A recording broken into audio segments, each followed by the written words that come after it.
درود همدیرانی عزیز، من بختیار شوقیف هستم. شکر خدا اینا امروز ما که در شهر وحدت هستیم. ما آرزومون بود که در همجا یک تایگه کارخانه بکشویم.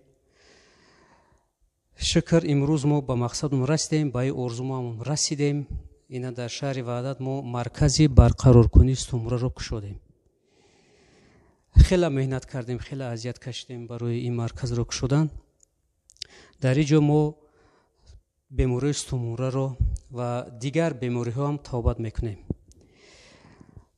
هر یک بیمار رو ما اول با توموگرافی روان میکنیم و از روی توموگرافی دیده بعد با شروع با توبت میکنیم. توبت های ما همش با کفالت هست. اگر در توموگرافی ما بینیم که بیمار توبت نمیشود، ما حق رو با خیش تبارش یا که با بیمار خودش میگیم که همین کس توبت نمیشود.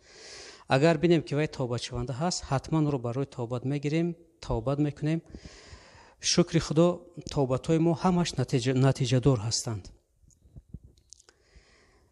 اینا از همین روز شهروندان میتونن با ما مراجعت کنند.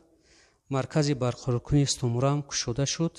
کسی که خواهشمند است مرحمت مراجعت کند. اینا در نزد ما در امروز در مرکزی برقرار کنی استمرار کسی که اعضای کارخانه شاهیار بود، اعضا بودن. در اینجا ما اینا جای خوبش هم تشکیل کردگیم. کسی اعضای ما هستند، برای اعضای ما توبتای ما رایگانه، اعضای ما را میدونن.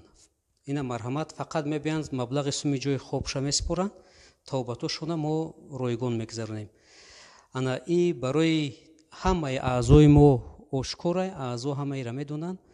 انا ما با پلوس چی کردیم؟ پلوس ایرا کردیم که اعضای ما اگر خش تباراشون یکی خواهشمندی توبتای ما شوند، اخلاص کنند بر ما، یکی خواهند که در ما توبت گیرند، برای اعضا برای خش تباراشون ما برای ویرا 50% سکیتکا میکنیم. تا حتی ممکن که ویرا هم جای خوبش نسونش از پوران ممکن که توبتشون با رایگان گذرونیم. مرحمت اعضای ما این شهر وحدت